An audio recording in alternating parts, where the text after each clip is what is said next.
Welcome back, friends, to another episode of Tactical Enlightenment's pre-battle tips and tricks. In this episode, we'll demonstrate how to safely upgrade your infantry into a juggernaut vanguard. Now, I've played Bannerlord for almost 7,000 hours, and I've condensed many of the best techniques to dominating these games into these 10 episodes.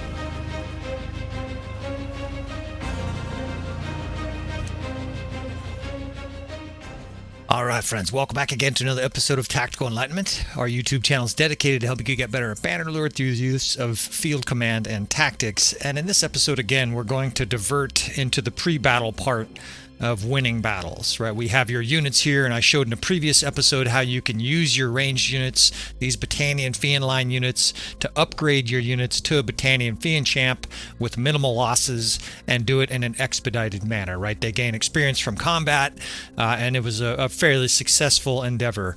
Well, there was a comment or two about upgrading infantry, and people were curious, how do you upgrade infantry without them taking mass losses in battles? And I have an idea here.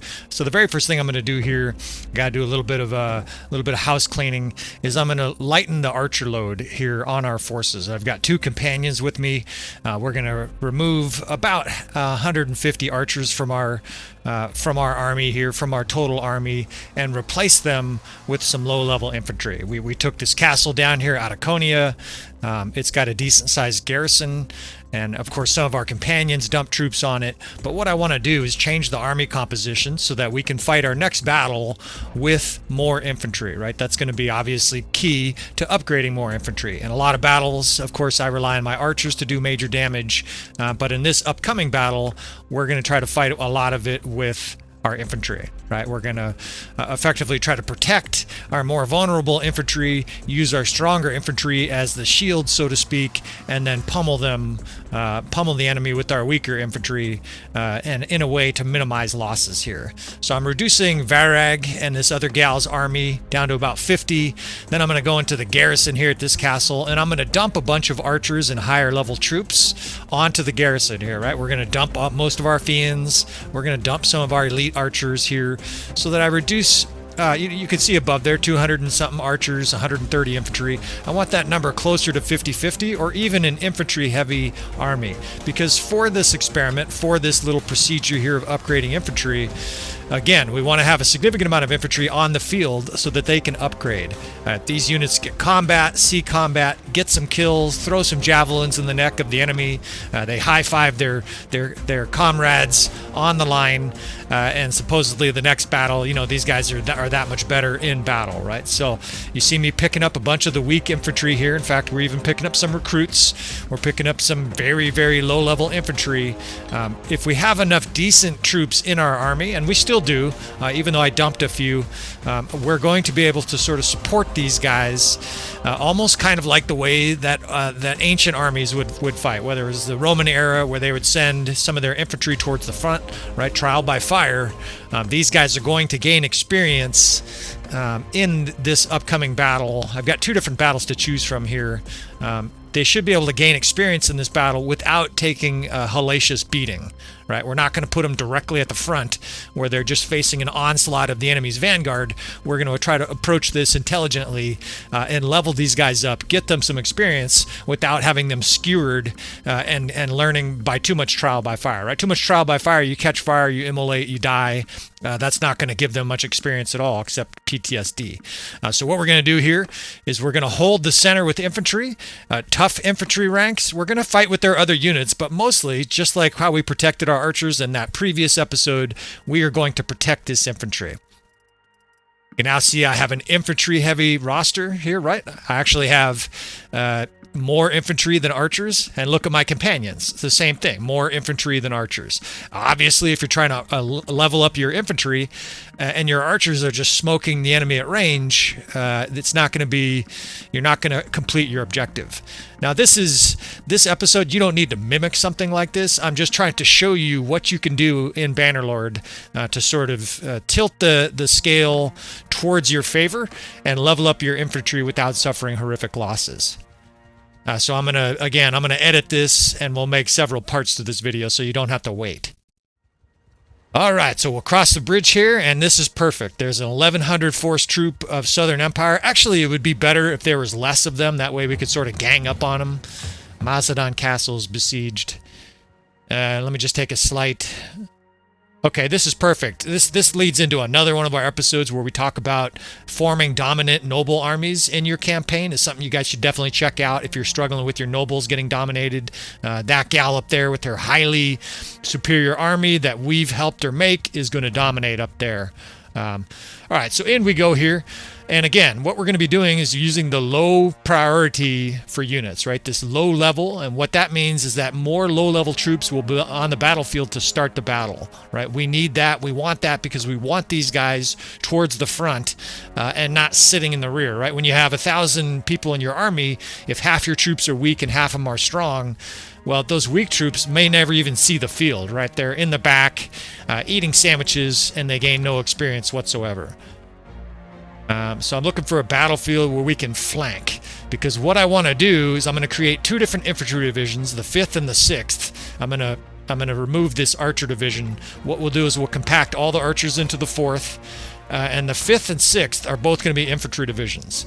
I'm gonna zoom in here and kind of make sure that they look right. Of course, we can position our archers on this hill. You see the 1st infantry's toward the front. We don't actually want these guys attacking. What we want is the 1st infantry distracting and drawing the attention of the enemy. So I'm going to tinker with a few of the settings here, because what I'm trying to do is I'm trying to make the 5th infantry our weakest infantry on the field, right? The 1st, of course, is going to be elite. There's going to be tough guys in there. But I want the 5th to be the weakest, and then I want the 6th to be weaker skirmishers. And what I mean by that is there's skirmishers in that 1st division. There'll be wildlings and other skirmishers that can throw javelins. But I want the 6th to be weak skirmishers. So the 5th and the 6th are the two units we're focused on in this episode. And we'll zoom in here just to make sure that the units look correct. So I see wildlings in there. I see it looks like legionnaires and some other high-level, infantry. That's perfect. The 5th and 6th, we'll zoom in on these guys as well and kind of take a look at them. We're going to guard with our cav wing here. I want them on relatively flat terrain. That seems about right. And I want the division a little bit bigger, so we're gonna make it a little larger. The enemy AI does tend to attack large units. So if you make your...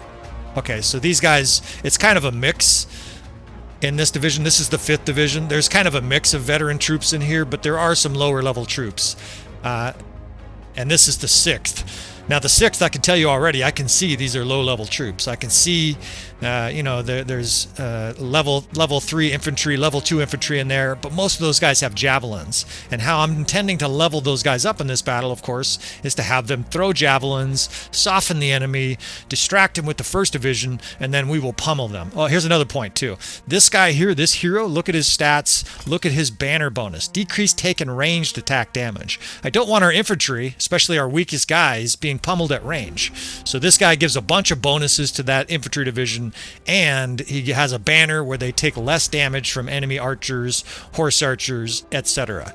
Right? It's vital that most of these guys survive the battle, otherwise they won't gain experience. Right? They'll just be killed outright, and dead people, maybe they do gain experience, but if they do, we don't know anything about it. Now look at the 3rd. This gal, we're going to use her either in a square or a shield wall, again, to distract the enemy.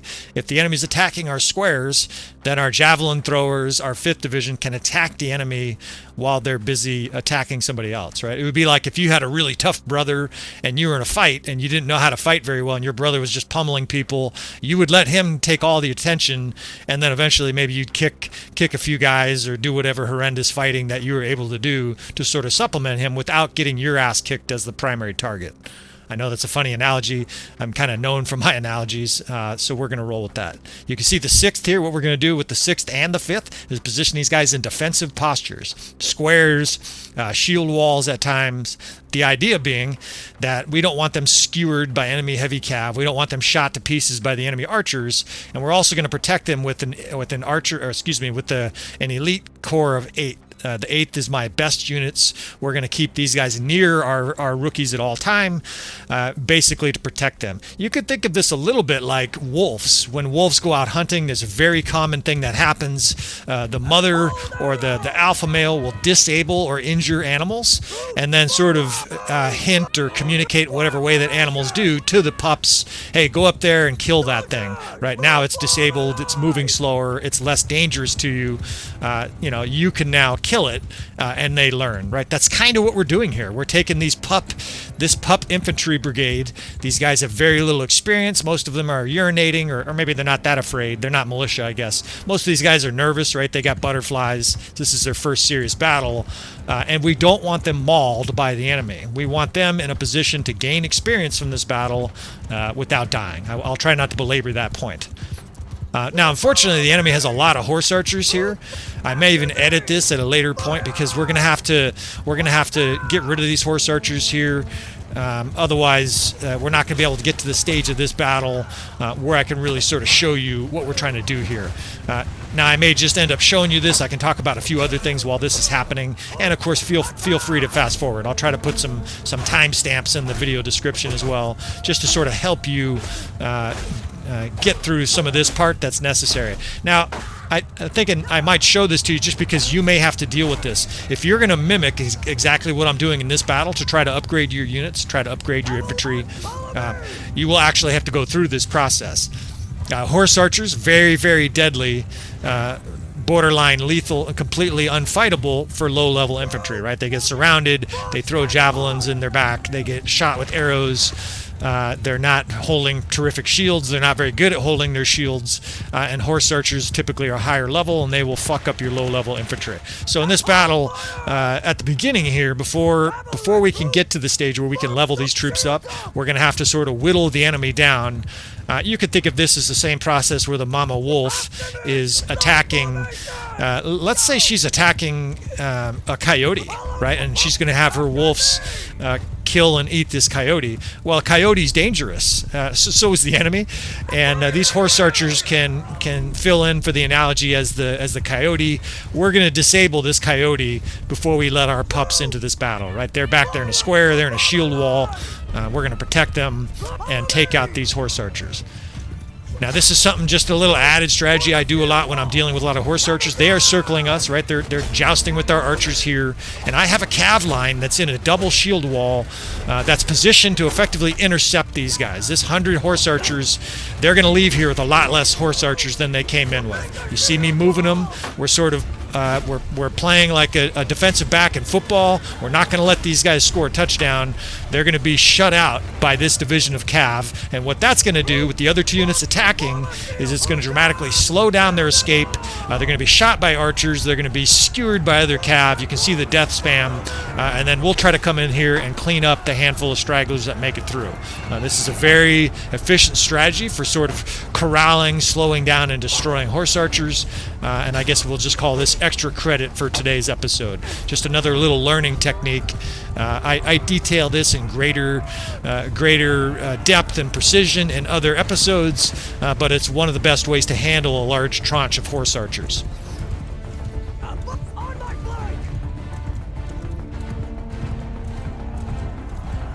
All right, what else can I talk about here before we get to the actual level processing? Let's talk about the game dynamics when it comes to leveling, right? You level up.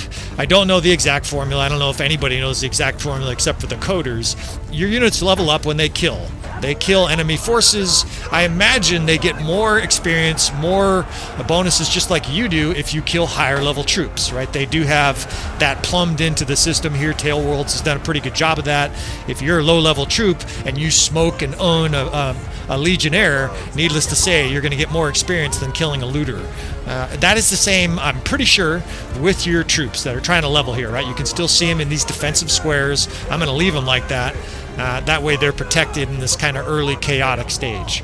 That said, they also level up if you have perks. There are various perks that you can assign either to yourself, your captains, or your army group leaders that will increase the amount of experience they gain. Sometimes, here comes their infantry, this is good. Sometimes they gain that experience just from running around the battlefield. Sometimes they gain it without even being in combat. They get it after the battle, and sometimes they get it, of course, from killing the enemy. All right, so it's kind of messy. The enemy has a bunch of heavy cab here that's kind of a pain in the ass. And now what we're doing is bringing the 6th up. These guys are going to see their first taste of combat.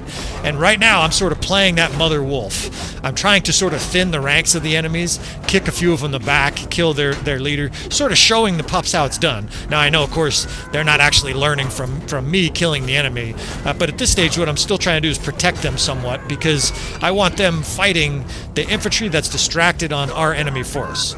Now the 66 guys over there, there's a handful here that are getting steamrolled, the enemy forces, but I want them attacking that 60, now it's down to 56 over here, so that they can gang up on the infantry, right? I don't want them fighting 50 on 50 because they're fighting high-level troops. But now they're charging like 20 or 30 guys. I'm just going to come in here and sort of kick a few, any of them that look like they're really doing damage to our unit. You know, I'm going to kill those guys for them as well. Any Malavlions that are just wailing on them. You see a lot are attacking the 1st Corps, and our 6th Corps here is essentially mopping up, right? I could try to kick a few of these guys in the back or kill the guys that are really wailing on them. But you see, that guy's a low-level troop, and he just owned a high-level troop. I don't know for sure, but I'm betting that guy levels up from that experience, right? You can only imagine if you were in a battle and you got your first half dozen kills, you saw the sight of blood and learned the speed and the tenure of battle, it would give you experience. It would give you confidence, right? And so that's the same idea here. So that wave is destroyed. We're going to have at least one more significant wave here. But by now, I would imagine most of you get what I'm doing here, right? We're trying to protect our units just like we were doing with the archers, and then bait the enemy with other units right here, right? We have this infantry. In fact, the enemy seems to be sending archers up and infantry sort of piecemeal. If it looks like there's a sort of juicy target for our guys, I will send them in, right? We will have them join the battle. I want to avoid them getting trampled by large amounts of heavy cav, so I'm kind of taking this to an extreme end. You don't need to protect your units quite this high, because you can always recruit more troops. But what I'm trying to show you effectively is the fastest way to level infantry in a battle while minimizing their losses. These guys that are sort of attacking the enemy from behind, I'm not going to let them do that, right? Just like the mama wolf, if all of a sudden her pups were being bit by the coyote, she would go in there and throttle it a little bit more, you know, grab it by the neck, and make it easier for her pups to do the killing here. So archers are a pretty good target for our 6th Corps, right? These guys have shields. They can block a lot of the arrows. You see them getting hit. They're definitely going to get hit. We're going to suffer some losses. That's inevitable. It's just part of the chaos of battle. If you had 5 units and you were fighting, you know, 6 in a tiny battle, you'd be able to micromanage more. But with this many units flying all over the place, expect inevitable casualties. What we're trying to do is like get 2 or 3 times more upgrades than we suffer casualties. That'll be a big win. So if we suffer 30 deaths, if I can get 90 upgrades, that'll be a huge win. See, anytime there's an elite unit attacking our guys, I tend to be interfering. I don't want these guys going toe-to-toe with Imperial Cataphracts, elite Manavlions, etc. They will get destroyed. So I'm moving the 5th up. The 5th has just been back there in that defensive square. I'll probably get dropped here. I'm spending so much time focusing on my units that I'm not really focusing that well. Of course, I'm trying to narrate this with some coherent, non-idiotic narration and explain what's going on as well. It's quite a task, right? I actually thought about eating that arrow, but given my health, I guess it makes sense to dodge. All right, so the 1st Infantry and the 6th Infantry is in there working. We're going to have these guys, again, come in on the flank. There's less enemies to fight, and a lot of the enemies, you can see, literally have their backs turned to these guys. Right, so the 6th is in a shield wall. We have them charge. Hopefully, in most cases, just like this, there's 5 or 6 guys attacking 2, because they're going to be able to throttle the enemy, right? And you can see the death spam. It's mostly green.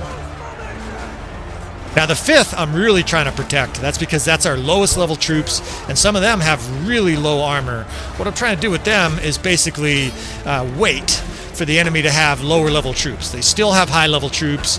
They still have top tier 5 archers. I don't need to send our weakest infantry in to face archers right away, right? That's too much trial by fire. They're going to get trial by burnt to death. Some of these guys here, we can just sort of slam them. Any archers that are shooting at our guys, right, we can just come up here and punch in the face with our shield, and that takes them out of infantry, or out of ranged attacks. So again, in go our 6 skirmishers. These vulnerable archers get pummeled. In some cases, I'll let these guys attack some higher level units and we'll kind of see how they do. Anywhere I can, I want to sort of knock the enemy around. That way the enemy doesn't really have the ability to fight back, and our troops gain experience, right? These guys come up here, they get to pound on some disrupted, weaker units, and we live happily ever after.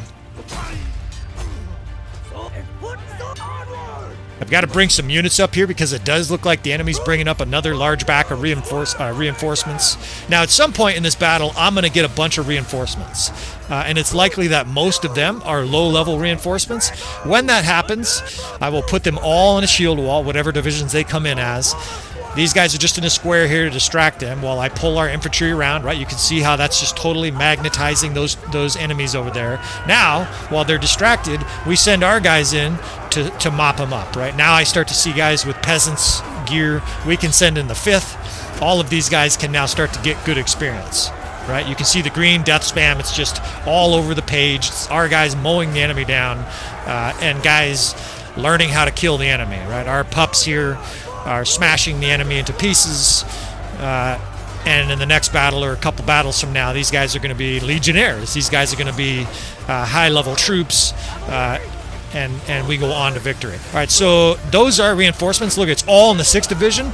Those guys all get told to charge. They're in a shield wall. There's hundreds of them. I don't know why there's so many. I guess it's because we had a lot of low-level infantry, and we've just told them to charge because these low-level archers are just absolutely perfect targets for our skirmishers. They can come up in shield wall, punch these guys in the face with their shield like I'm doing. I'm really close to death. But once they close, and they're going to close, I can see that division across the valley they're closing, they will just maul these infantrymen, right? There's going to be an occasional guy that gets shot. There's going to be an occasional guy that gets speared. But all of these infantrymen that are coming in here are going to gain experience. I don't know why they're way up there. It looks like there's about 70 infantry up there that I can't really see, but probably the results are good up there as well, right? You can see the death spam. I would say there's 10 kills for every loss, or maybe 8 for every loss. That's obviously a highly favorable thing. So not only are we going to win this battle, but we're going to gain a huge amount of experience out of this for our lower level troops. Now, I rarely do this in my campaign. I just frequently have enough experienced troops that this is not necessary. But if you're in a campaign, by the way, I love opportunities like this for sharpening javelin skills, right? You want to work on your javelin skills when the enemy's fleeing at a distance like this. I'm missing over and over again, but this is how you get better at your javelin throws, by the way. You can do it with no risk and just rain down some deaths. Anyways, getting back to what I was saying, in my campaign, I don't need to do this, right? I'm gaining tons of experience already. I don't need to worry about these low-level troops leveling quickly. I have plenty of high-level troops. But if you're in an early or mid-campaign, this might be a vital process for you. It's a little bit tedious. Maybe you don't like it at all. Maybe you thumbs down the video. That's understandable. Some people, they want to do things authentically. They don't want to do things sort of contrived like this. But look at the results. We had 66 deaths and 296 upgrades. That's an enormous amount of upgrades. So I was hoping for 3-to-1. We got 5-to-1 upgrades. And you can see the individual little things here. If I zoom in, it's 12 there, 19 skirmishers upgraded, and we only had 1 death, right? That's an amazing ratio. 16 veteran skirmishers, we had 1 death. I mean, it's just massive upgrades for our army in this battle. 26 trained infantry, 2 deaths. The list goes on and on, right? So we obviously suffered some deaths, but we had an extraordinary amount of our low-level infantry level up here using this tactic, using this designed strategy. It's interesting. My group, my army, every single one of them is nobles. That's kind of curious. The AI, it gave me 18 units to start the battle. All of them, well, almost all of them were knocked unconscious, and I didn't get a single non-noble unit. That's interesting. So look at this guy. 20, she leveled up a huge amount of recruits. Vareg leveled up a huge amount of archers as well. The skirmishers, again, a 12-to-1 ratio. The infantry, an 11-to-0 ratio, right? So these are tremendously successful operations here to level up our army, to do so with minimized casualties, and of course we win the battle as well. Hopefully this is a good example for you. I know it was a little bit messy. It took a little bit of time to sort of form the conditions that were necessary to have this kind of upgrading, farming success. But hopefully this is beneficial to you. I may try to find another battle to see if we can't show an even cleaner version of this, maybe a smaller battle. But again, I think this will do the job and show some of you players that are struggling to level up your armies, struggling to protect your units before they're killed. Hopefully this gives you a little bit of insight.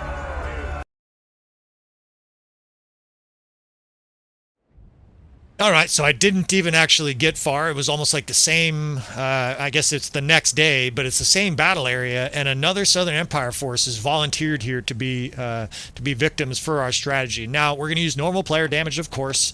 We've got some injuries here, but this time we're going to use the RTS camera.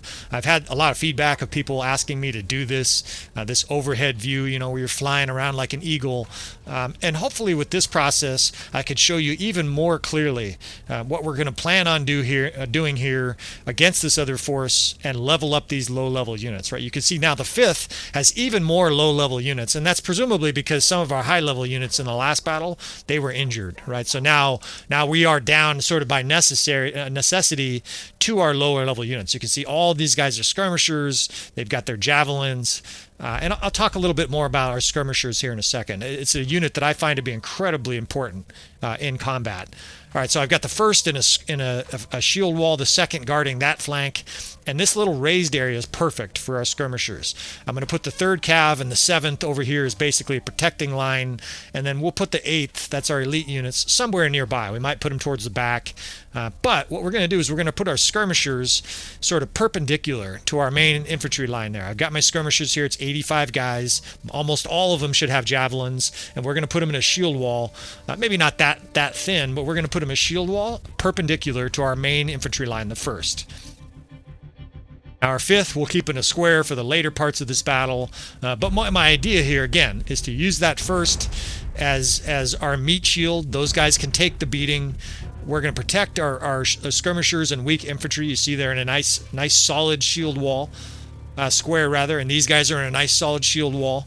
And almost all of those guys have javelins, right? The advantage of that is, especially with height, like this, with some elevation, as the enemy comes and attacks this 1st Infantry Division, and you can see that's all elite units. When they come and attack, those skirmishers, at the beginning at least, are going to be able to throw javelins largely without any risk or danger because they're holding their shield, and they'll be able to gain experience by pummeling the enemy at range, just like we did with our archers, only they're going to be doing so with javelins. Just like the 1st battle here, we've got a little bit of process to do to get to our sort of farming stage where we're going to be leveling up all these infantry. I'm going to have these units just sort of attack their cav here. I don't really care what happens with the cavalry in this battle, and I don't care, in other words, who kills them. I don't want my skirmishers and weaker infantry facing them, though. If they're charging, if they're skewering our guys are lightly armored, it's not going to go very well, and again, we're trying to minimize casualties here. So another big advantage in this battle, and that I didn't have in the previous battle, you can see here I'm gaining tactics, right? We're gaining skill here. Evidently, you know, the AI is saying the way you're doing this is good, right? You're getting better at tactics. Not that I need the AI to tell me that, right? I've been working on tactics my whole life. I'm a huge military historian. I love to study battles and tactics all the way from Alexander to the modern era. So we're moving our infantry forward here. And again, we're going to use these guys as a shield. I am having my archers shoot here because I want those cav waves reduced. It looks like the enemy has 100, maybe 150 heavy cav. I don't want those guys fucking up my plan here, right? Those guys are going to do major damage to our weaker troops. I'm actually going to have my 6th hold fire here because I don't want them throwing random javelins at cav passing by. I want them saving their javelins for the enemy infantry. What I'm hoping is that the enemy infantry will press itself up against our major line here, our 1st infantry line. I'll have those guys simply hold in a shield wall. They do fight in a shield wall. They'll be swinging their swords here and there, but when they're in a shield wall, they're much less aggressive, right? They stand where they are. They stand where you tell them to, and they don't obviously they won't charge the enemy unless I tell them to. The advantage of that is that our 6th skirmishers here are going to be able to pound these guys at range while their skirmisher or while their infantry sort of attacks our big wall of shield wall, right? They're going to have essentially a target that's distracted, looking the other way, and our guys with virtual impunity, with almost no danger to them, will be able to throw their javelins, right? I don't know, but I would assume every javelin that injures or kills one of these enemy troops is gonna help these guys level. They're actually, oh, that's the 1st infantry throwing javelins. By the way, I'm a huge, if this battle takes a while, I'll talk a little bit about this. I'm a huge fan of javelins in Bannerlord.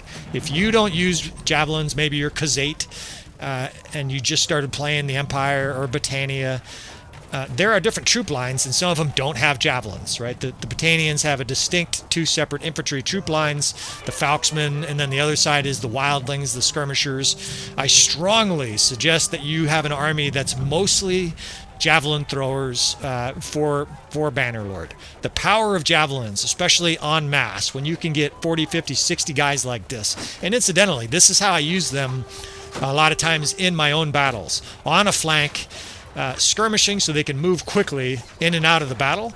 This is how you want to use them in your Bannerlord game, right? They're tremendously damaging to throw a bunch of javelins, and if you give these guys a little bit of space, they can also kite.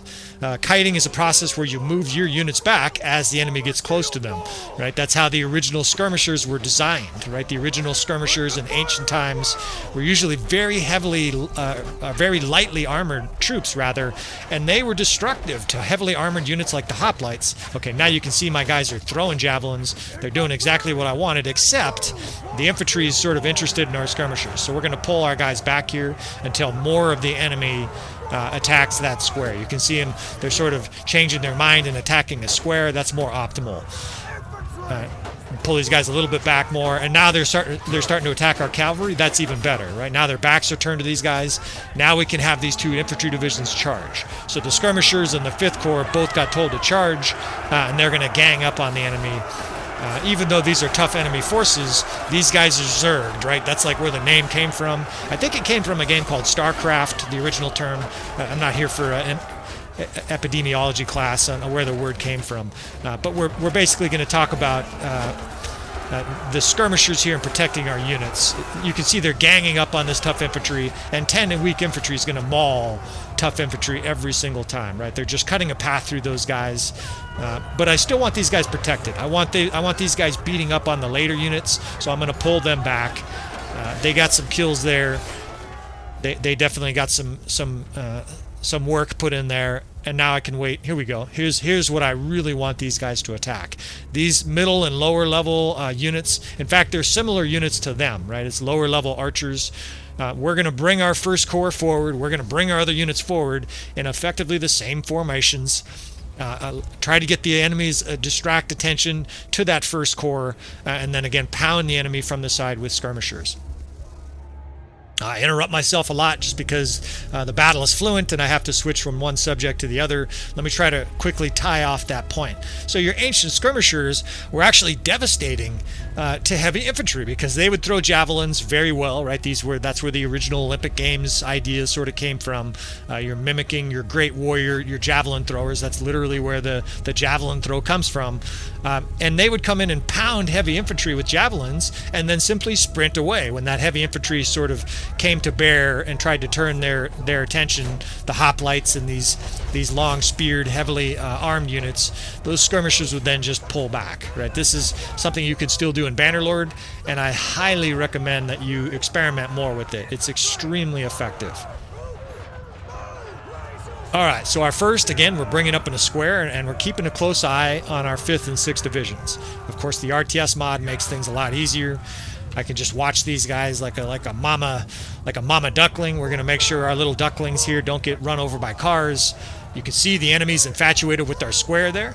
That's perfect, right? Our skirmishers can come up here, and all of those guys, look at their backs are literally turned to our guys.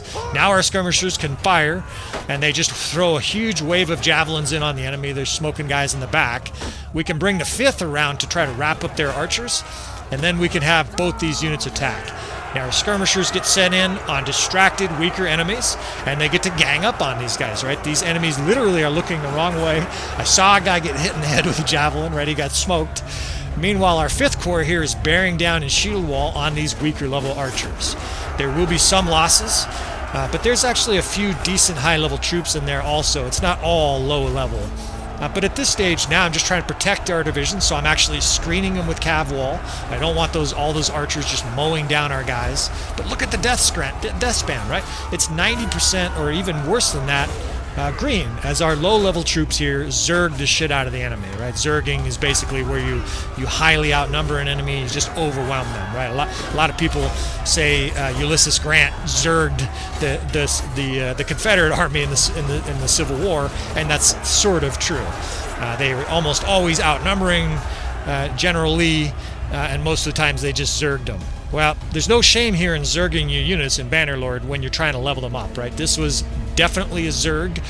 We took advantage of the fact that we had more numbers. Look at these guys are backpedaling. They don't want to be part of our farm factory here of experience. If they do come and stay and fight, we will eviscerate these guys too. But I imagine these guys are going to rout. Their cav looks like it's routing. So hopefully that gives you a better idea. Once this battle's over again, we'll do a little recap and see if we got, again, my goal is like 3-to-1 guys who promoted to guys who were killed. This battle, I think, because we outnumbered them, is going to be better than that. It might be 5-to-1 or even better. We'll cover that and just sort of show you the recap. You can see the enemy's full-out routing here. And see how successful this kind of strategy, this sort of imperative action is for success. And look at this. This is great.